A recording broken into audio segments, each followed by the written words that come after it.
Brian Lehrer on WNYC for our first national politics segment of the week. We're happy that David Graham from The Atlantic is back with us. Among his latest articles is his latest, Trump's latest gaffes could hurt the GOP. And by gaffes, he clearly means the definition of gaffe that the legendary journalist Michael Kinsley is very associated with. A gaffe is when a politician accidentally blurts out what he really thinks. One of Trump's on David Graham's list, when a reporter asked the president last week whether he considers the rising price of gasoline and other things when deciding whether to keep the Iran war going, not even a little bit, he replied, I don't think about Americans' financial situation. I don't think about anybody, unquote. He said he only thinks about stopping Iran from having nuclear weapons. We've talked about that on this show. But another one that David Graham now points to, when a reporter asked the president how he would respond to black voters worried that changes to congressional districts, changes spearheaded by his GOP allies and urged on by his Justice Department, would reduce black representation, he replied, quote, I think it's been a wonderful process. Graham writes, this may have been another moment of imprudent honesty. At least he's answering his 2016 question to black voters. What the hell do you have to lose? Remember that part of his campaign for president? He said it a lot in ways like this. Look how much African American communities have suffered under Democratic control. To those I say the following. What do you have to lose by trying something new like Trump? What do you have to lose? Well, now they've lost most of the Voting Rights Act and are in the process of losing much of the representation that goes with it. David Graham has been writing about other things, too, that you may not have heard so much about, like his article called Kash Patel's Performative Deflections. If you thought Pete Hegseth was the appointee most likely to be suspected of drinking too much to do his important job, it turns out to be Patel, the FBI director, who's being questioned about that now. David Graham, Atlantic staff writer, is also author of The Project, How Project 2025 is Reshaping America, and he joins me now. Thanks for coming on with us again, David. Welcome back to WNYC. It's great to be with you.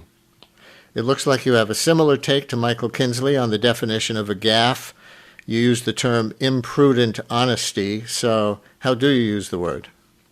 I think the Kinsley quote is exactly right, and I suspect I've used that recently, or else I would have used it here. But it's exactly right. Here we have Trump saying things, not that aren't true, although we've seen lots of that, but maybe saying things that are true and hurtful to him. They're unwise politically. Well, why do you think those so-called gaffes are unwise politically? Don't most Republicans think the system was giving too many advantages to black voters and agree with Trump's remark that his redistricting black Congress members out of their seats and his Supreme Court appointees canceling most of the Voting Rights Act is a wonderful process, to use Trump's words? Don't most Republicans agree? Your headline is called, it could hurt the GOP. Yeah, that's right. I think a lot of Republicans do agree. But the question is not the people who are dyed-in-the-wool Republicans, the sort of most solid MAGA base. It's the people who are, on the fence, maybe people who voted for Trump in 2024 because they didn't like Kamala Harris, or some of the young black men or young Hispanic men who have moved away from Democrats and towards the Republican Party, people who are more economically precarious. These are the folks that Trump doesn't need to worry about them, but Trump's allies in the House need to worry about them. And they're one reason why Democrats are leading on the generic ballot for the House by a solid margin. As for the remark about not caring about Americans' finances, here's the short heart of that for listeners who don't know what we're talking about. The only thing that matters when I'm talking about Iran, they can't have a nuclear weapon. I don't think about Americans' financial situation. I don't think about anybody. I think about one thing. I don't think about anybody. Trump last week. But your article notes that the conservative commentator Mark Thiessen argues that, quote, if we cannot accept a few months of higher inflation and a few months of higher gas prices in order to stop Iran from getting a nuclear weapon, we're not a superpower anymore, unquote. But you call that tortured logic. Why is that? Well, I think it doesn't make a lot of sense. Trump, first of all, hasn't been very steadfast about the idea that avoiding a nuclear weapon in Iran is the goal. He seems to waffle on what exactly we're supposed to be getting out of this war and never made a case to the American people or Congress before he started it. So he can't define his goal. And even if that were the goal, it's not clear what path there is to getting there. He's laid out no reasonable path to preventing a nuclear Iran. In fact, Iran looks in some ways emboldened by this war. So what you have is Trump and people like Mark Thiessen, who are allied with him, saying that, we're giving up something for national security. But in reality, I think a lot of Americans are looking at this and saying, I'm giving up something. I'm paying higher prices, whether that's for gas or for other goods. But I'm not sure actually what we're receiving in return for that. So this isn't a sacrifice for the good of the nation. It's just a sacrifice for no clear reason. You posted that article on Friday. Then on Saturday, as some of our listeners may not have heard yet, voters in Louisiana, the same state that the gutting of the voting rights case was about, threw out Republican Senator Bill Cassidy, who was primaried by somebody more Trumpy. And it wasn't even close. Cassidy had the temerity to oppose Trump on January 6th, voted for impeachment or removal, and to cast mild doubts about RFK Jr. on vaccines, even while voting to confirm Kennedy. And I guess people weren't too put off by the war's effects on their finances or Trump saying he didn't care. I'm curious if you would write that article the same way today after the Louisiana primary, or if it's irrelevant to your thesis.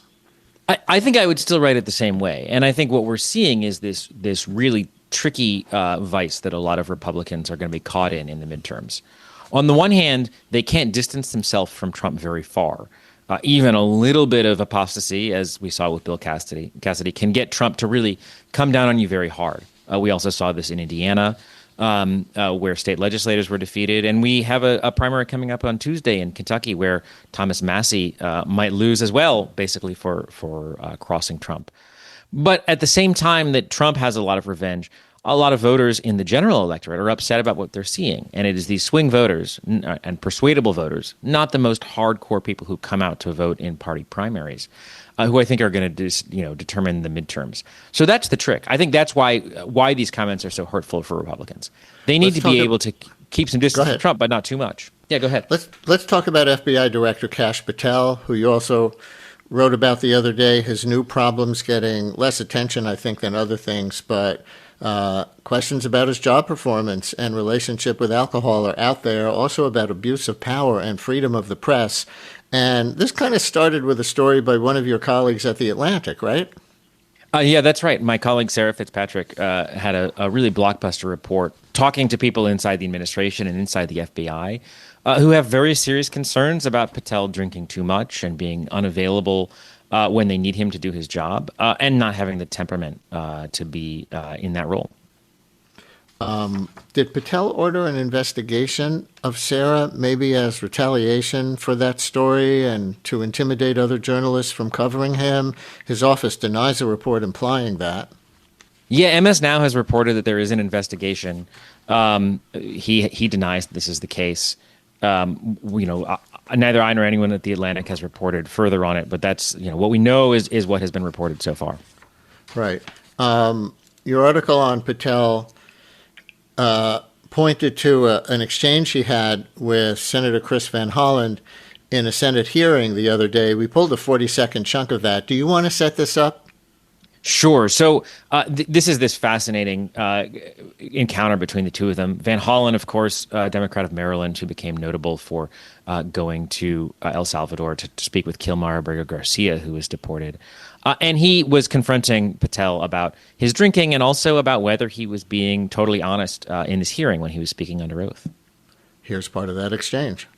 Do you know, Mr. Director, that it is a crime to lie to Congress? Do you know that?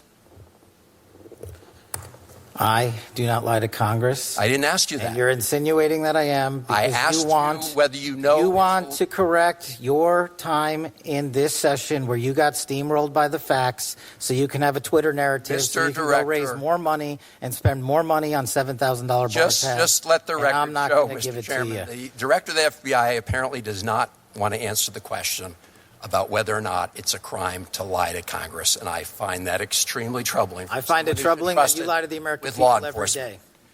You are a disgrace, Mr. Director. So break that down for us, David. What do you think you heard there that matters, other than, a Trump appointee and a Democratic congressman going at each other?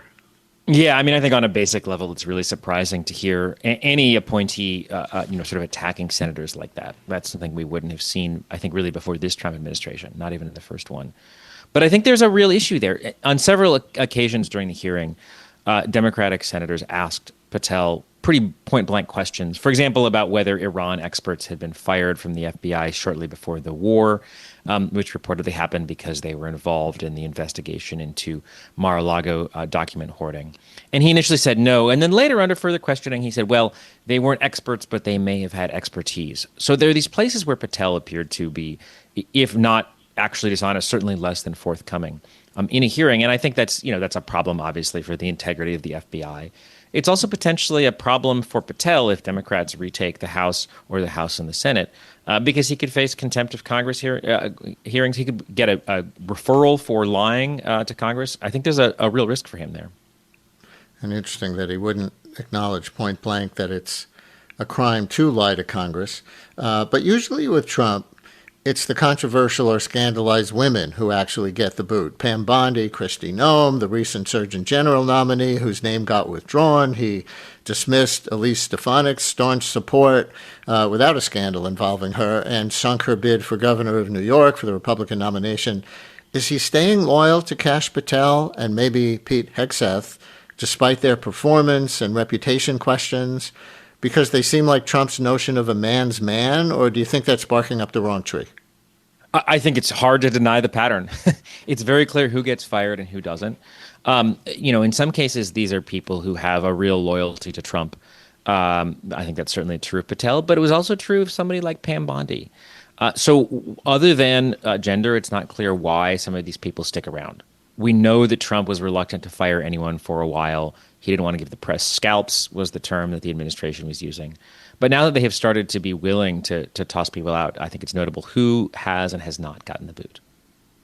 Last question. Left-leaning social media, you've probably seen it. You referred to it briefly in your latest article, is buzzing with examples of Trump falling asleep in meetings and other things that seem to raise questions about the state of his health. He's now officially the oldest president. I think he passed Biden just the other day. You referred him to doing this in your Gaffes article, falling asleep in particular. Have you seen that trend or how opponents of his are playing it? I mean, he does seem so active on so many policies and political fronts, no matter what you think of what he's doing there. I don't know if there's a there about him being in decline to a degree that matters. Do you have any impression? I don't know what to make of it. I mean, it doesn't certainly seems like he is dozing off. That certainly seems like a change, and he is older. I think what this comes down to is Trump has often seemed to lack interest in the hard part of the job and lack interest in details and simply not be engaged. And I think dozing off in meetings makes that clearer. But this is something we've been seeing for a very long time, and we see it in the way that he conducts his job. David Graham, national politics reporter for The Atlantic. Thank you very much for joining us. Always a pleasure.